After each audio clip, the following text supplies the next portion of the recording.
Jubilee वर्षामध्ये आपल्याला आशेचे यात्रेकरू होण्यासाठी आमंत्रण आहे। यात्रेकरू म्हणजे जागृत असणे आणि आजच्या शुभ वर्तमानामध्ये देव शब्दामध्ये आपल्याला त्याविषयी बोध करण्यात आलेला आहे। आपण जर शुभ वर्तमानावर चिंतन केलं तर आपल्याला दिसून येत आहे की प्रभू येशू ख्रिस्त आपल्याला जागृत होण्यासाठी सांगत आहे आणि जागृत होण्यासाठी तो दोन मुद्दे आपल्या समोर मांडत आहे। पहिला मुद्दा म्हणजे आपल्या कमरा बांधलेल्या असू द्या। कमरा बांधलेल्या म्हणजे आपण तत्पर असले पाहिजे, आपण प्रवासासाठी उत्सुक असले पाहिजे आणि हा प्रवास म्हणजे एक तीर्थयात्रा। या तीर्थयात्रेसाठी आपण सज्ज असावे, कारण परमेश्वर आपल्या बरोबर आहे।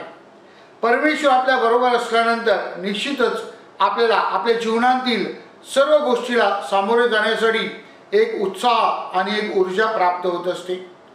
श्रद्धेविषयी आजच्या दुसऱ्या वाचनामध्ये आपल्याला सांगितलेलं आहे। श्रद्धा म्हणजे न पाहिलेल्या गोष्टीवर भरोसा ठेवणे। आणि जेव्हा आपण अशा या यात्रेमध्ये असतो, पिलग्रिम्स आपण जेव्हा होतो, तेव्हा आपल्याला श्रद्धेमध्ये वाढण्यासाठी मदत होते। कारण जेव्हा आपण यात्रेमध्ये असतो तेव्हा आपला ध्येय हा परमेश्वराकडे असतो आणि परमेश्वर आपल्या बरोबर आहे असा अनुभव आपल्याला सतत येत असतं। आपल्याला पोप फ्रान्सिस यामध्ये फार सुंदर असं मार्गदर्शन करतात।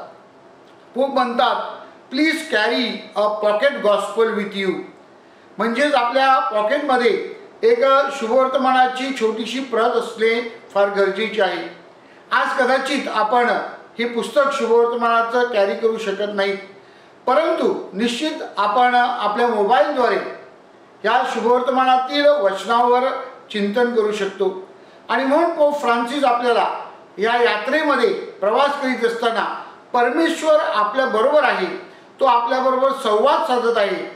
ही dialogues with him, he converses with us, he communicates with us, हे शोधण्यासाठी आपल्याला शुभवर्तमानाचा आधार घेण्यासाठी सांगत आहे।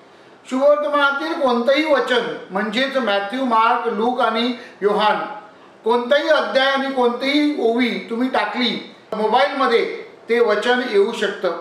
आणि ते वचन आल्यानंतर पोप म्हणतात, त्या वचनाचं वाचन करा, त्या वचनावर शांतपणे चिंतन करा आणि परमेश्वर आपल्याला काय सांगत आहे ते शोधण्याचा प्रयत्न करा। आणि ते जेव्हा घडतं तेव्हा आपल्या जीवनामधील विश्वास जो आहे तो अधिक मजबूत होतो, कारण परमेश्वर आपल्या बरोबर आहे। या तीर्थयात्रेमध्ये परमेश्वराचं आपल्याला दर्शन घडतं, असा अनुभव आपल्याला येऊ शकतं आणि आपण आपल्या परमेश्वराला भेटण्यासाठी उत्सुक होऊ शकतो। दुसरा मुद्दा प्रभू येशू ख्रिस्त आजच्या शुभवर्तमानामध्ये आपल्याला सांगत आहे आणि तो म्हणजे Jesus says light your lamps, आपले दिवे लावा।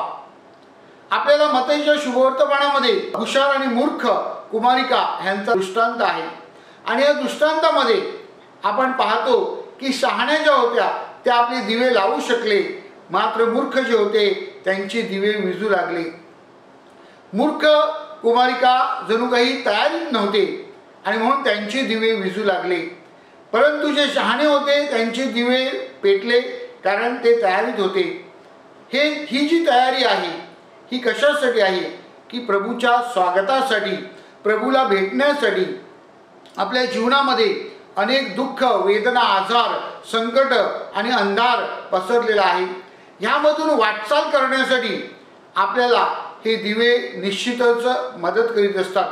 ह्या दिव्याच्या प्रकाशाद्वारे आपल्याला परमेश्वराचं दर्शन घेण्यासाठी मदत होत असते आणि म्हणून आपले दिवे लावलेले असू द्या असं आपल्याला प्रभू येशू ख्रिस्त शुभवर्तमानात सांगत आहे। माझ्या प्रिय पालकांनो आणि माझ्या प्रिय तरुणांनो, हा आपल्यासाठी एक सुंदर असा संदेश आहे।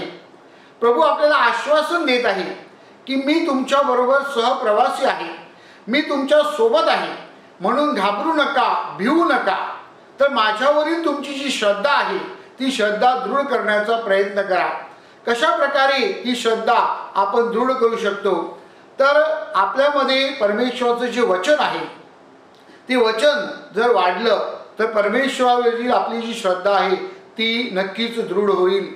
आणि दुसरी गोष्ट म्हणजे आपल्यामधील जो अंधार आहे तो अंधार जर आपण दूर केला तर परमेश्वरावरील आपली श्रद्धा त्या प्रकाशाने वाढू शकते. आणि म्हणून आपल्या जीवनामध्ये दुःख असतील, वेदना असतील, अपयश असेल, हे सगळे अंधाराची चिन्ह आहेत. म्हणून आपण अंधारात बसायचं नाही, तर आपण उजेडात आलं पाहिजे. प्रिय पालकांनो आणि तरुण तरुणींनो, प्रभू येशू ख्रिस्त आपल्याला उजेडात येण्यासाठी जणू काही आमंत्रित करीत आहे. अंधारातून प्रकाशाकडे ही जी आपली वाटचाल आहे, अपयशातून यशाकडे ही जी आपली वाटचाल आहे, अविश्वासामधून विश्वासामध्ये हा जो आपला प्रवास आहे, ही देखील एक तीर्थयात्रा आहे. या जुबली वर्षामध्ये निराश न होता, हताश न होता, हतबल न होता, आशेकडे वळण्यासाठी आपल्याला आशेची तीर्थयात्री होण्यासाठी आमंत्रित केलं आहे.